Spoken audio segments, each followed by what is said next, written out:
Chapter 8, Flesh of Spirit. Wanyenyekevu felt an intense joy inside, looking up toward heaven. Truly, Jeremiah, this feels like a fire shoot up in my bones. Mlezi appeared before wanyenyekevu, in the morning, make your way to Sunday, for this will be your last stop before you arrive in Talula, he said. It is so. Benigtfall, wanyenyekevu had finally laid down, but his mind was still writing. Once asleep, he saw himself in the clouds again, as he descended toward earth. He saw a huge gathering, and in the center, there appeared an elderly man marching in front of a military formation. He heard Simeon shout out a command, and the formation marched in place. While the elderly man broke a formation and marched up a few steps and stood in front of a podium. There were 11 men and women, and behind each of them, there were 20 people. Behind the 20, there were 200, and behind the 200, there were thousands. All marching in a unified formation. Another command was shouted, and he heard a great crowd cheering as the man stopped and 3 women broke away from the formation and walked onto the stage. The elderly man looked at the people behind him on stage, as he stood in front of a group of thousands of young men and women. A tear rolled from his eyes, the crowd shouting, "Sabaoth is mighty." The crowd stood up and cheered again. Please sit down, for we are all mighty warriors of Sabaoth. We're here today because Sabaoth has called us together to do his work. We are many clans, but today we are finally on a people with on a heart and on one accord. He said, "Let us follow our hearts this day, rejoice for Sabaoth has brought us out of the darkness we once were in. Yes, and united us to fight for freedom. Not freedom of this world but the one to come, and that with great power." The crowd roared, "Never did we know that something was hidden in us all the centuries, in ordna, not seen, but felt within us. It can't be touched, but with it, we can move mountains." He then took out his hand and reached toward the sky, turning his hand into a fire. Wanyenyekevu woke up, and Yael was standing over him with the same blank face as usual, and Wanyenyekevu said to him, "I keep having these dreams, what do they mean?" Yael looked at him, "I'm here to train you and protect you. No. Go, make your way to Sunday. Beware that there will be obstacles and battles along your way." Wanyenyekevu reached for his backpack and began gathering his things. When he turned to speak to Yael, he had already disappeared. Wanyenyekevu said to himself, "I should have expected that from Yael." As he finished gathering his belongings, he headed south on his way sitting in a tunnel. As he approached Sandfield Road, a strong sound could be heard coming out of the bushes, but he could not recognize the sound, so he grabbed his cane and strolled with caution. The noise had stopped. Passing Sandfield Road, the noise returned with a buzzing sound following it. Wanyenyekevu stopped and held his stance, but nothing was visible. With his eyes slowly moving around, trying to pinpoint the noise, he stopped again as soon as he reached Abooksigun Road. The noise got louder. Out of the bushes walked 5 men dressed in battle gear from head to toe. On a man 6 foot 2 inches tall, very muscular, and weighed roughly 300 pounds, appeared to be the group leader and stood along the edge of the woods. He signaled to the other men with his hand gesture, and the rest quickly ran out and surrounded Wanyenyekevu. "Little man, you're too far from home to be out here alone," said the man as he walked out to the middle of the road. They were Anakatas men with blades and guns, and one had a sword with a rotating blade, which made a buzzing sound. Looking at Wanyenyekevu from head to toe, the leader said to his men, "What child is this? And we would hebe out here al alone. Wanyenyekevu stood there in a stance, carefully looking at them all, eventose that stood in his peripheral. I am not a child and definitely not alone, force about is with me everywhere I go. Wanyenyekevu sighed in anger after being referred to as a child. The man laughed, here we have one of those stupid as Nazirites. The rest of the men laughed and mocked Wanyenyekevu as the anger in Wanyenyekevu quickly became enraged while the men stood there and mocked him. A tall man approached, no need to get angry little man. We come in peate, just hand us your weapons and that bag you have, and we will be on our way. That is all we want. Wanyenyekevu saw Yael appear and thought it was a test. Yael, what is this? Wanyenyekevu sighed. Yael said nothing before sitting on the ground with his legs folded. Not able to say Yael, the man said, or is it in which you speak to? Is your God here with us? Tell him to show himself so we may make a wish. The men mocked and laughed again at Wanyenyekevu. The stranger said as he pointed to his men, "Me men wish to make on a wish to your God, and if he grants us our wishes, we will live in peace. However, we will take your weapons and your life if he does not. This is Tavi, go ahead, Tavi, tell his God what your wish is." Wanyenyekevu began to get rid of the blasphemy. He judged the men's distance and prepared himself for battle as the stranger continued to talk. "This is Kader, Udai, Bale, and I am Achilles. If your God is not suitable for you, maybe you can worship me." As soon as Wanyenyekevu heard the man say, "You can worship me," Wanyenyekevu threw a star with great force into the center of the man's skull, killing him instantly. Bale and Kader attacked Wanyenyekevu while Udai and Tavi ran back to their camp. Yael just sat there as Bale grabbed Achilles, bloody and charged at Wanyenyekevu. Wanyenyekevu quickly grabbed his cane and blocked the sword, and he heard Kader approach from behind him. He mule kicked Kader in the groin and simultaneously twisted the handle of his cane, forcing the blood to release from the chamber, spun around, and severed Kader's head from his body. Taking 2 steps back, Wanyenyekevu stuck the cane's blood into Bale's stomach and worked the head up to his neck until his intestines oozed out of his body, killing him. Wanyenyekevu forcefully swung the cane as the blood from the 2 men fell to the ground.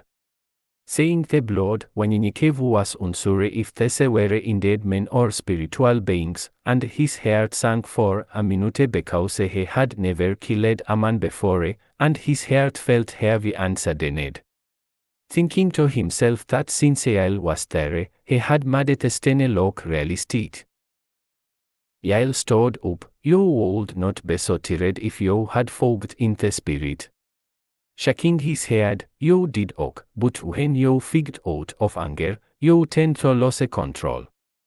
Wanyenyekevu bent down with both his hands on his knees, out of breath. I remember an old martial artist named Brooke Leo said, "Learn to discipline your emotions, because if you don't, your enemies will use them against you."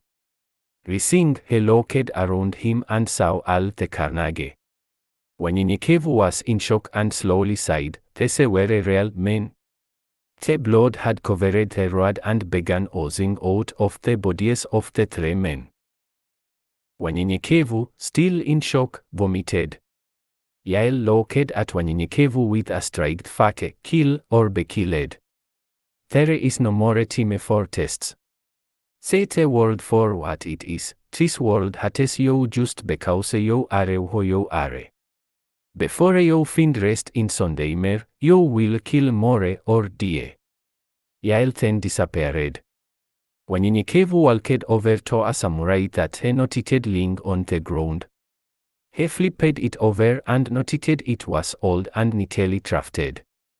Looking at the details, it was a Catilian sword. Excellent craftsmanship, I'm going to keep it for myself. He said to himself. Since wanyenyekevu was an excellent hunter who knew about tracking, he said aloud, chose other men probably ran back to their camp. If he stay on the road, they will find me, but if he leave the road, it will not be easy to track me. Wanyenyekevu decided to step in their tracks until he found a place to hide until they passed. 20 minutes later, Udai and Tavi had returned with more men. He called here a man speaking to Tavi and Udai, "How is it a chill has defeated me brother?" Tavi nervously sighed, "This chill just threw some kind of objects, and it hit him dead in the middle of his forehead, killing him instantly." Wanyenyekevu waited for 10 minutes and headed south towards Sonheimer. He found himself in what might have been a sugarcane field, for there was sugarcane growing wild in some spots. He stopped for a minute and rested as he cut off a piece of sugarcane. As he ate it, he heard the men, but he could tell there were not as many as before. They must have split up. He stood on his knees and waited for a while before moving on. There was a road ahead, and Wanyenyekevu got low, stuck his head out of the field, and looked in both directions. Reading an old street sign, he could tell he was on the corner of Par Road 1131 and Parker Road. He waited a while longer, staying low, trying to rush to the other side. Wanyenyekevu felt two presence, one of compassion and the other of hostility. Just then, like a flash of light, he saw Mlezi anointing his hands and laying them on him in a vision. "You have the gift to search a man's heart. But not only a man, but also all of Sabaoth's strategions. You will know if Elias or speaks the truth." Then he returned to the present. Before he got to the other side of the road, Udai and Tavi were shouting, "Es here!" Wanyenyekevu looked at the two men standing before him with weapons drawn. "I'm not here for trouble, I'm just trying to go my way in peace. You guys were the ones that attacked and harassed me. I was just defending myself." Udai said, "That might be, but you killed Someone's only brother, and he will not allow you to live another day for your actions." Wanyenyekevu shook his head. "I understand. I will fight him and only him. If we win, you let me go in peace, and we will leave it at that." Tavi said in anger, "If you kill one of us, you have to kill all of us. You fucking katie." Trying not to get mad as he did before, Wanyenyekevu turned to Tavi, "I will permit no man to narrow and degrade my soul by making me hate him, a quote by Bokert Washington." Tavi turned red with anger. "Fuck you and Bokert, motherfucker." Taking a deep breath, Wanyenyekevu, looking at Udai, Bokert Washington also sighed. "Associate yourself with people of good quality, for it is better to be alone than to be in bad company." The rest of the men walked out of the woods and Wanyenyekevu tried to reason with the men. "I beg of you, I understand one of you wants revenge for your brother's death, and that I understand, but let me just fight that one, and if I win, let me go in peace, but if I lose, I will accept my fate." A man walked up and stood in front of Wanyenyekevu, saying to the crowd of men, "You mean to tell me this boy, pointing his finger at Wanyenyekevu, killed me brother? I would be a fool to believe such a thing." He then turned to Tavi and Udai. "You two are trying to deceive me with foolishness, and for that, I will take your lives." He commanded the men to take the two and forced them to kneel in front of Wanyenyekevu. "You may go on your way, for this men tried to have you killed." Wanyenyekevu said to the man, "I killed the men that harassed and tried to kill me, but I can honestly say it was self-defense." Tavi and Udai sighed. In relief. "Achilles was my brother, the leader of the settlement. If you did truly kill him, it's their responsibility to kill you first, and if they cannot do it, then he shall.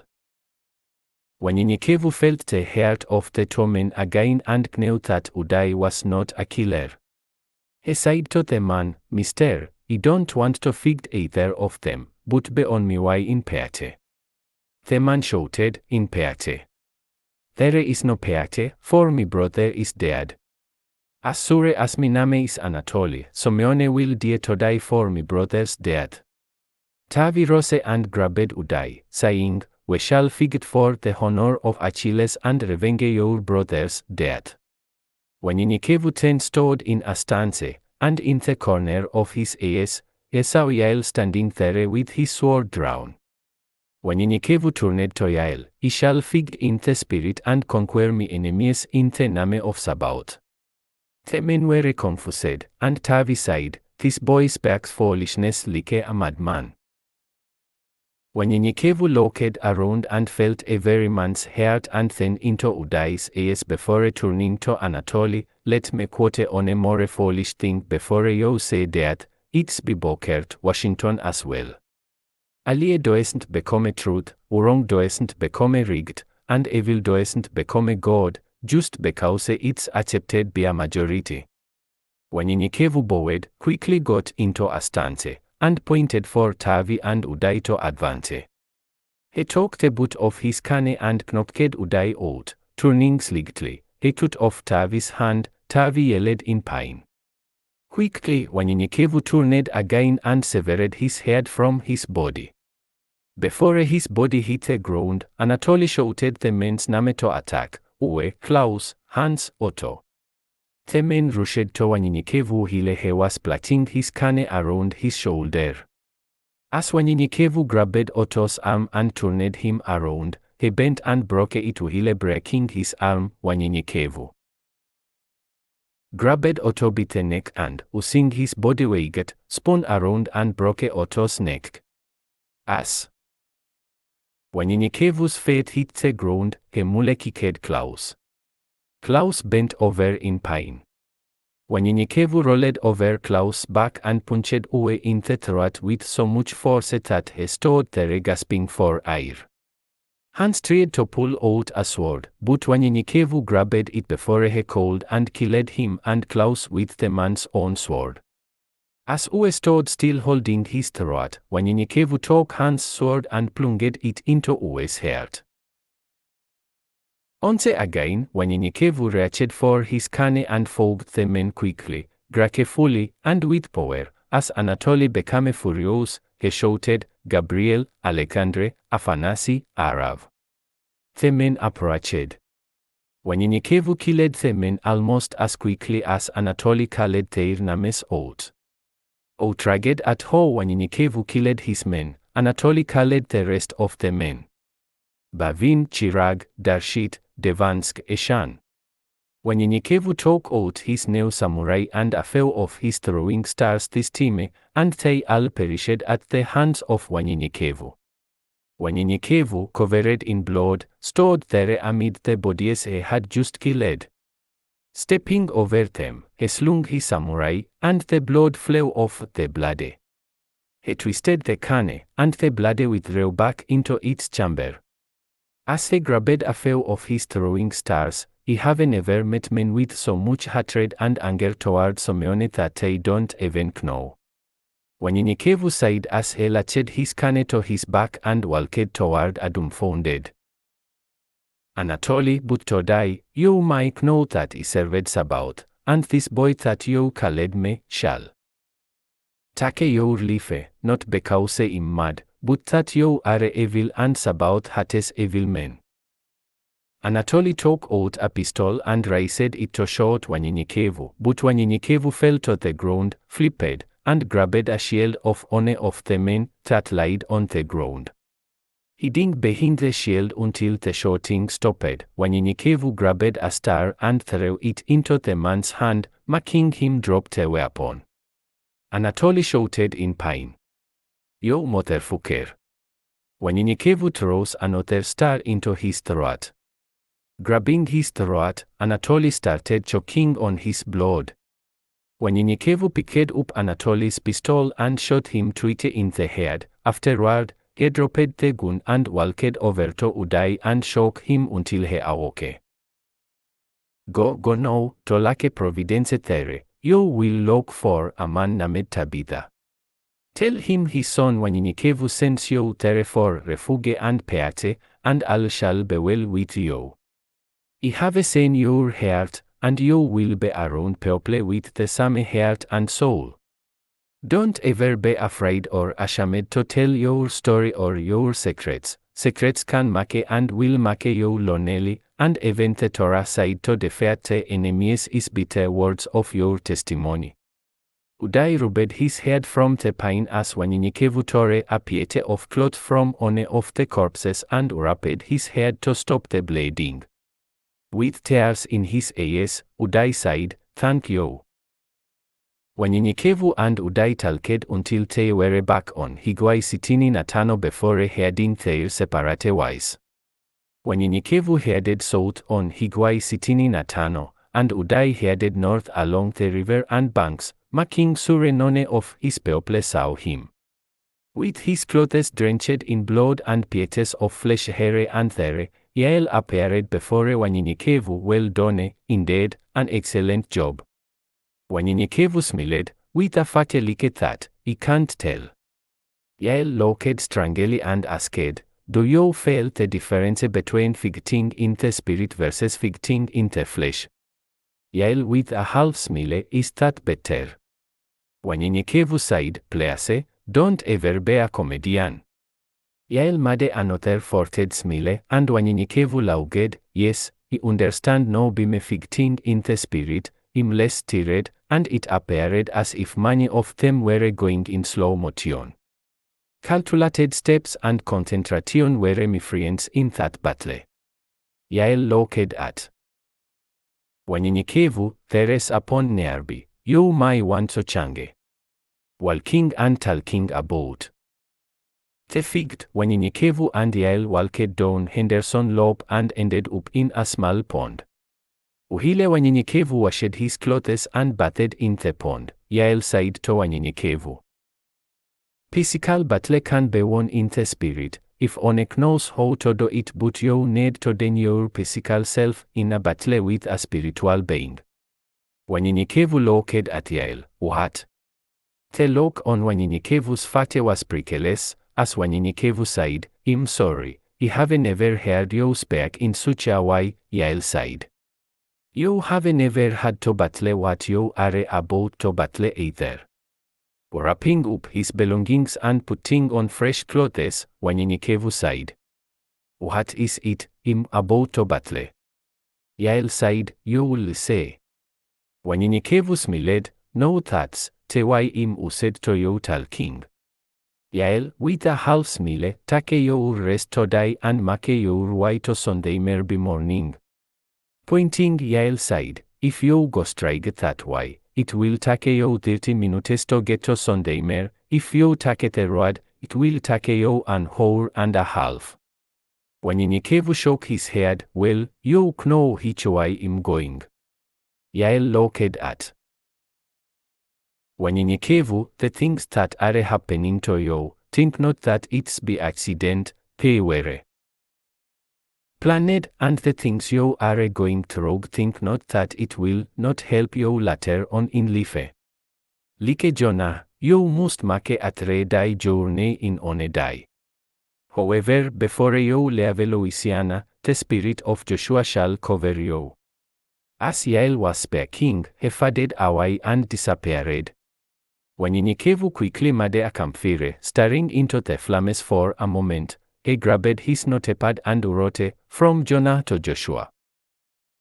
Jonah told that the people he was sent to talk to would not listen to his voice. Thinking it was a waste of time, he denied, he declined. He didn't even try. Even though God told him to, he did not go. Because of his experience, not the power of the Lord. But because of his choice, he was swallowed up in the belly of a whale. for not listening to the Almighty's voice. Joshua, on the other hand, was a faithful man. Believing in the Lord, his power, his might, and dared any human to defeat the Lord. Took command after Moses and led his people to the promised land. How can anyone go from the spirit of Jonah to Joshua? Only through experience. I don't think I'm that man. I'm scared. Thinking no one would listen to me because of how my life used to be. No, I don't really care what others think of me. I was told I was there from the man that lives in the air. But I do say to myself, and no one else. I drink me beer, I smoke me weed. Who will listen to me? Knowing what love is, knowing what hate is, saying them both. From coast to coast. The power of God is stronger. This is the only thing that has allowed me to last this long. Let someone tell me to talk to someone, it scares me.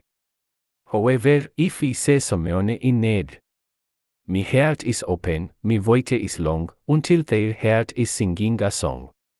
Express me anger, express me pain, express the power of God.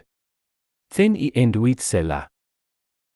I still wonder, how did I go from Jonah to Joshua?